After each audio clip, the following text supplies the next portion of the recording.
Facebook समेत समूरी social media के हर मकतबा फ़िक्र जो माण्हू इस्तेमाल कंदो आहे।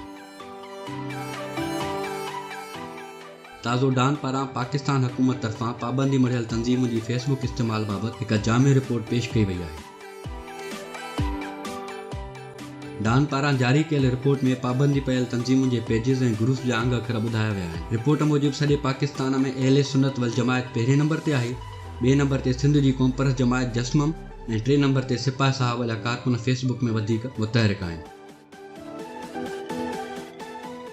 असां कुझु वक़्तु अॻु नूरेन लगारी जे केस बाबति पढ़ियो, जेका सोशल मीडिया मार्फत दाइश में शामिल थी वई हुई, पर मज़े जी ॻाल्हि त सॼी रिपोर्ट में उन तंज़ीम ऐं संदन सोशल मीडिया कारकुननि जे बारे में कुझु न लिखियो वियो आहे। जंहिंमां अंदाज़ो लॻे पियो त हीअ रिपोर्ट मथाछिरी आहे, जंहिंमें काफ़ी ॻाल्हियूं अणपूरियूं आहिनि।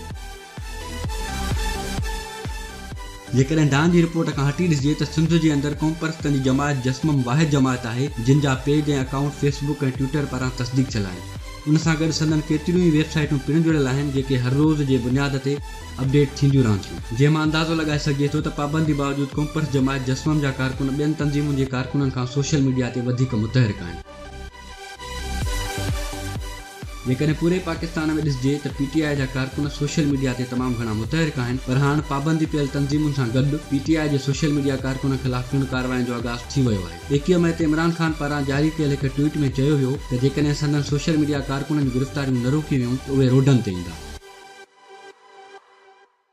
PTI खां सवाइ अपोज़िशन जमायत पाकिस्तान पीपल्स पार्टी पिणु साइबर क्राइम बिल ते तनक़ीद कंदे चयो आहे त उन बिल जो ग़लति इस्तेमालु कयो पियो वञे।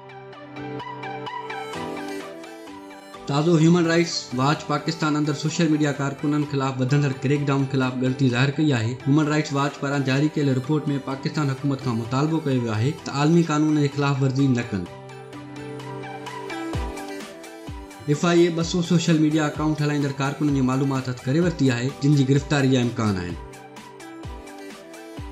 जनवरी 2017 ईस्वी ते वकास गोराया ऐं 3 ॿियनि सोशल मीडिया कारकुननि जी गुमशदगी खां पोइ ताज़ो यूरोपीय पार्लियामेंट में पिणु उन हवाले सां हिकु सवाल कयो वियो आहे त पाकिस्तान हुकूमत खां अहिड़नि वाक़िअनि जो पुछाणो कयो वञे।